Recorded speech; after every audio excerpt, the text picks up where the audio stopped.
Hello there, my name is Matt and today I'll be putting my own spin on the infamous mascots of Garten of BanBan. I had already done this in the past during my free time, but I thought that making a video could provide some more insight into my thinking process of each design. Garten of BanBan is a very interesting game to me. It's so bad it's almost good, especially with how insane its recent chapters have been. Those stupid party hats on your head. In this video, I'll be redesigning 4 characters: BanBan, Banbalina, Jumbo Josh, and Opila Bird. I'll be drawing their friendly faces as well as the dark monster versions that we see in the game. We'll have to start off with what makes these in-game designs not work and how we can improve on them, starting with the fact that they're meant to be mascots for a kindergarten setting, and to be honest, they sort of lack that aspect when you take them apart and really look into them. They look too vague and not all that appealing. They just kind of look like blobby shapes and their 3D models don't look too great either. I do think the silhouettes of the characters are pretty distinguishable. I can always recognize BanBan somewhere simply for his red horns, party hats, and goofy tongue, so what can we improve on them? Well, oftentimes school mascots or mascots catered to education are cute animals to have themselves some positive or encouraging message around them, examples being Singa the kindest lion or Cher the elephant.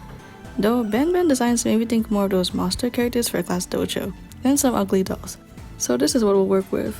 Starting off with the Red Devil himself, BanBan. He has a pretty odd stylized body type with thicker forearms and an almost triangular torso, which makes me believe he's supposed to have a more muscular body type. His face is also pretty blank looking and his hats have a lot more color but are a little small to notice. I decided that he should be a sort of chubby friend archetype, the kind that always wants to go for a slice of pizza after an adventure. So I drew him eating some birthday cake, which would be a lot more appetizing than a pancreas. I imagined that he'd teach kids how to share their toys and food or solve simple maths problems. I also simplified the striped colors on his hats and added some pom-poms, plus some tummy spots because I think it looks cute. For his evil version, I just directly referenced the one shown in the game but polished it up a little more. That is one angry boy. Fun fact, I actually sort of predicted his corn color before Chapter 3 came out, so that's pretty cool. Next up, we have Banbalina. Similar to BanBan, she also has that weird body type mentioned earlier. She doesn't have any horn patterns on her like BanBan, which is strange to me. However, she does have some makeup and eyelashes shown in her 3D model. She's also said to be a very polite teacher, who teaches kindness, so I drew her in a very caring pose. I think she'd be the kind of teacher to hand out stickers for kids who did well on their papers or give extra playtime. I really like how I drew her evil self. The splotchy makeup dripping down her face and bloodshot eyes are really nice details that make her look very unhinged. Now we move on to... I'm Jumbo Josh, bruh! I wasn't too sure at first what creature he was made to represent. My initial design was sort of an ambiguous bug character before realizing he's based on a gorilla. So this is what the final redesign looks like. Very playful guy who loves to eat his fruits and veggies. And here's the not so playful guy. He smashed his hand into a barrel of tomatoes on the way. Silly Josh. And last, but certainly not least, everyone's favorite, Opila Bird.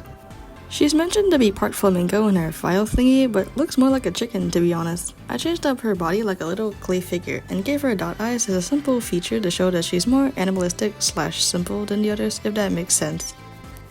Also, during the time I was drawing this, I found that flamingos have webbed feet. Always use references, more than one is recommended. And that is all of today's redraws. At the end of the day, this isn't made to hate on the euphoric bros or anything, more so an opportunity to stretch creative muscles and see why their designs could use a little bit more work.